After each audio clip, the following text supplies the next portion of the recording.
स्वागत है glories of stories channel पर। मैं आशा करती हूँ कि आप सब अपना ख्याल रख रहे हैं और स्वस्थ हैं। मुझे लगता है कि हम सबको अपना ख्याल तो खुद ही रखना पड़ता है। वो कहते हैं ना, कभी इसका ख्याल रखा तो कभी उसका ख्याल रखा, इसी कश्मकश में भूल गए खुद का दिल कहाँ रखा। मेरी आज की कहानी मेरी पिछली कहानी का दूसरा भाग है, यानी कि 40-20-10 का दूसरा भाग। तो अगर आप मेरे चैनल पर पहली बार आ रहे हैं तो इस कहानी को जरूर देख लीजिएगा, 40, 20 और 10, ताकि इस कहानी को आप आसानी से समझ सकें। और हाँ, अगर कहानियाँ पसंद आ रही हैं तो लाइक, शेयर और सब्सक्राइब करना मत भूलिएगा, मेरा हौसला बढ़ता है। मैं तुमसे कब से कहना चाहती थी संजय, पर मेरी हिम्मत ही नहीं हो रही थी। मुझे लगा तुम्हें बहुत बुरा लगेगा, इसलिए मैंने तुम्हें आज तक कभी नहीं बताया कि तुम्हें सुनाई कम देता है। संजय के सिर पर तो मानो गाज गिर पड़ी। उसे ऐसा महसूस हो रहा था कि उसके शरीर में लाखों सुइयां चुभाई जा रही हैं, पर उसे पता ही नहीं चल रहा। मेरे साथ ये कैसा हो सकता है?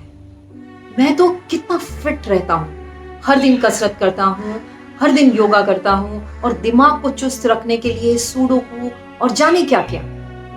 ये बीमारी भी मुझे ही होनी थी। अब छोड़िए, भी कोई पहाड़ नहीं टूट पड़ा है। हम इंसानों के साथ तो ये सब लगा ही रहता है। अब जल्दी से हाथ मुंह धो लीजिए और खाना खा लीजिए। चलिए। संजय बिना मन से खाने की टेबल पर बैठ गया। प्लेट में आलू का भरता, मसूर की दाल और तले हुए मिर्च, सब कुछ संजय के पसंद का था। पर संजय का मन तो कहीं और ही था। खुद को कितना स्मार्ट समझता था मैं, कितना समझदार, जैसे मुझे तो सब कुछ पता है, खुद से ही कितना अनजान। खाने का पहला निवाला लेते ही संजय को कुछ याद आया। चित्रा ने तो कढ़ी चावल कहा था, ये आलू का भरता और मसूर की दाल। हे भगवान, क्या मुझे इतनी नजदीक तक का भी नहीं सुनाई देता है? चित्रा कढ़ी चावल बोल रही थी या चित्रा आलू का भरता बोल रही थी? संजय की दुनिया बदल गई थी। उसका आत्मविश्वास यानी कि उसका कॉन्फिडेंस दिन ब दिन गिरते जा रहा था। उसे हर बात पर शक होता, नहीं ये तो बस मेरी ही वजह से है, ये शायद मेरी ही प्रॉब्लम होगी, यानी ये दिक्कत तो मुझी में है। वह चित्रा से भी कोई तर्क नहीं करता था। वो जो कुछ कहती चुपचाप सुन लेता और कर देता। कितना परेशान हो रही है चित्रा मेरी वजह से। बारामदे में लेटे लेटे संजय सोचने लगा कि बस बहुत हो गया, अब मुझे चित्रा को और तकलीफ नहीं देनी चाहिए। कल चित्रा ने बाजार से मुझे साबुन की टिकिया लाने को कहा और मैं पोहा ले आया। क्या हो गया है मुझे? इतना भी सुनाई नहीं देता। नहीं, ठीक है, मैं आज से चित्रा को कह दूंगा कि सब कुछ एक पर्ची पर लिख कर दे दे, ताकि वो कोई गलतियां ना करे। ठीक है बाबा, लिख देती हूँ। और चित्रा ने पर्ची पर लिख दिया, आधा किलो लौकी और 100 ग्राम मिर्च। याद रहेगा ना? मैंने लिख भी दिया है, अब कोई गलती मत कीजिएगा। संजय ने बाजार से सामान लाकर चित्रा के हाथ में थैली पकड़ा दी। चित्रा ने जैसे ही थैली खोलकर देखी, हे भगवान, फिर से वही, आप ये फिर से कुछ और ले आए।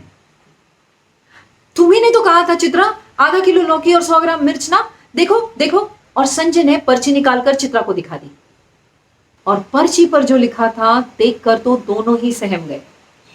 संजय को अब सब कुछ साफ साफ समझ आ रहा था। पर्ची पर लिखा था आधा किलो लौकी और 100 ग्राम मिर्च। संजय को तो सुनाई कम देता था, पर भूलने की बीमारी उसकी नहीं चित्रा की थी।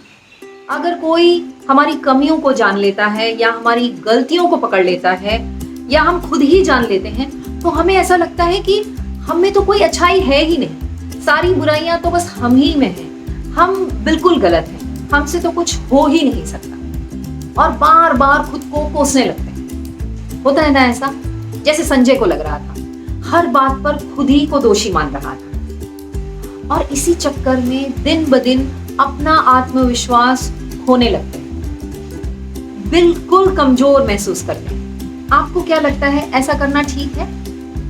मुझे तो लगता है बिल्कुल गलत है। हम जीवन में सब कुछ खो सकते हैं, पर खुद पर से विश्वास खोना सबसे बड़ी भूल है। ठीक है, हमें सुनाई कम देता है, पर भूलने की बीमारी सामने वाले को भी तो हो सकती है ना।